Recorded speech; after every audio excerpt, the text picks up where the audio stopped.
Africa Drone Expo, le salon africain des drones, va ouvrir ses portes du 27 au 29 novembre prochain.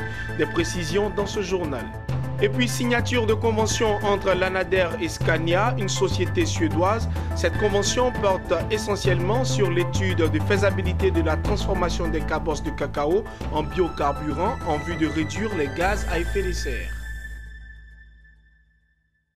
Bienvenue à toutes et à tous. Du 27 au 29 novembre prochain, Abidjan abrite la première édition du Salon africain du drone dénommé Africa Drone Expo. Cette plateforme va rassembler les fabricants et utilisateurs de cet outil technologique pour en aborder les enjeux et opportunités en Côte d'Ivoire et dans tout le continent africain. C'est un reportage de Lawani Babatunde et Richard Akeke. C'est une grande première en Afrique subsaharienne. Les 27, 28 et 29 novembre prochains se tient à Abidjan Africa Drone Expo 2018. Ce salon africain du drone est organisé par l'Académie régionale des sciences et techniques de la mer ARSTM. L'objectif est de faire connaître le drone et ses applications dans le domaine maritime, portuaire, industriel, agricole, forestier, minier et électrique. Et surtout, encadrer son usage pour en faire un outil performant, véritablement au service du développement. L'Académie qui se veut une institution qui est au cœur des enjeux maritimes mondiaux, les enjeux maritimes, portuaires, logistiques mondiaux. Donc elle se dit que mais il ne fallait pas laisser être en dehors du développement de cet instrument. Parce que nous sommes partis du fait que déjà le drone est utilisé dans le domaine maritime et portuaire. Donc on avait voulu associer tous ceux qui utilisent le drone pour leur faire connaître ce que c'est que le drone, pour voir aussi quelles sont les opportunités de développement, les opportunités d'affaires qu'il peut y avoir, mais également aussi pour parler de la réglementation qui concerne le drone.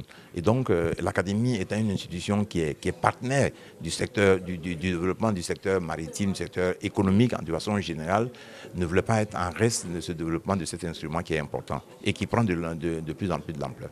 Les enjeux et opportunités du drone pour le secteur maritime, portuaire et industriel vont être au centre des échanges entre fabricants et utilisateurs africains de cet instrument technologique. Africa Drone Expo 2018 est également le lieu de s'interroger sur les problématiques liées au développement du drone et du navire autonome, avec des réflexions d'experts américains et japonais sur l'impact social et sur l'aspect juridique, sécuritaire, formation, institutionnelle, commerciale et économique relatif à l'usage du drone en Côte d'Ivoire et dans toute l'Afrique subsaharienne. L'Agence nationale d'appui au développement rural, ANADER, a procédé à son siège à la signature de convention avec la société suédoise Scania. Cette signature de convention fait office du lancement officiel de l'étude de faisabilité sur la transformation des cabosses de cacao en biocarburant. L'objectif étant de contribuer à une émission réduite des gaz à effet de serre pour un développement durable. Ariane Touré et Marie Seri. L'Agence nationale d'appui au développement rural, ANADER, est désormais engagée dans la politique de développement durable. Ce, à travers une signature d'un accord de partenariat avec Scania, une société suédoise spécialisée dans le transport durable par le développement des carburants alternatifs. Cette collaboration vise à mettre en place une étude de faisabilité consistant à transformer les coques de cacao en biocarburants. Pour Siriki Sissé, directeur de l'ANADER, cette cérémonie s'inscrit dans le cadre du plan stratégique de politique de développement de l'ANADER. Le sens de l'accord qui nous lie aujourd'hui à Scania, utiliser les déchets des produits agricoles pour fabriquer du biocarburant et alimenter nos autobus et nos gros camions en Côte d'Ivoire. Ça fera sur place en Côte d'Ivoire. Notre rôle, nous, c'est d'accompagner, c'est d'améliorer les conditions de vie du monde paysan.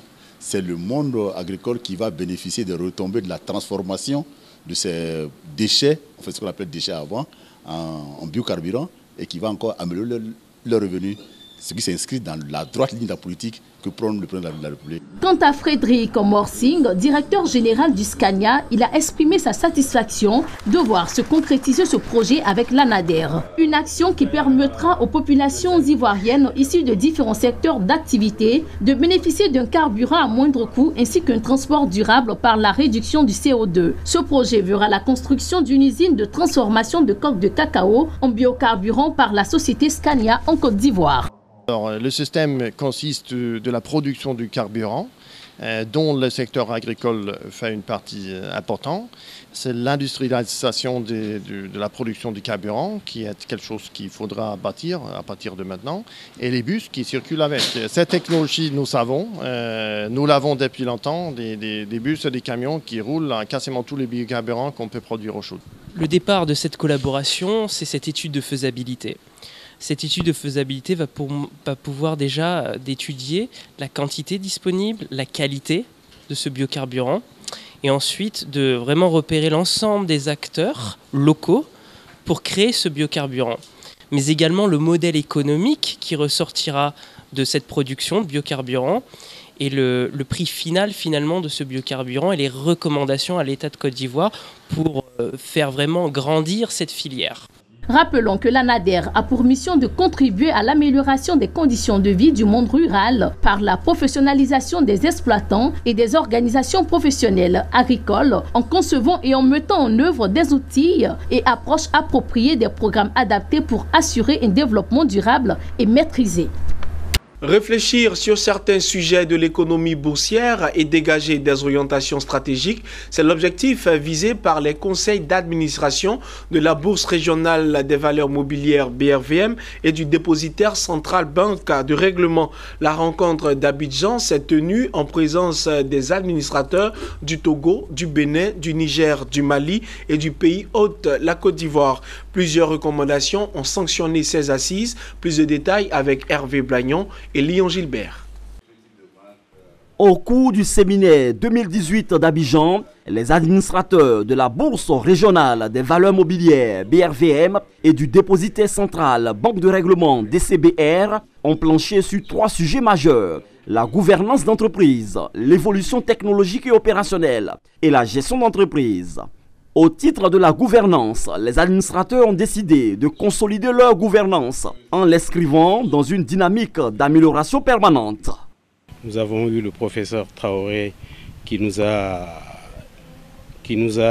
fait un exposé magistral sur la manière d'exercer une bonne gouvernance, notamment de la bourse et des marchés financiers. Les administrateurs de la BRVM et du DCBR ont aussi examiné la question de l'évolution technologique. Sur ce sujet, ils ont insisté sur l'urgence d'anticiper et de prendre des initiatives concrètes. Objectif, éviter de subir les enjeux de la transformation digitale. Comme vous le savez, le digital, pour ne pas parler des téléphones portables, ont apporté une révolution réelle dans le système bancaire et également dans notre système des marchés financiers. Donc nous nous sommes réjouis du fait que nos équipes étaient bien au diapason de toutes ces technologies-là. Concernant la gestion des risques, les administrateurs ont pris connaissance des actions menées sur la cartographie des risques. À ce sujet, ils ont relevé l'importance de la mise en place d'outils de pilotage de la gestion des risques. Nous avons eu un exposé qui nous a édifiés sur le fait que nos équipes maîtrisent tout ce qui est risque et vraiment je pense que nous sommes dans la bonne voie.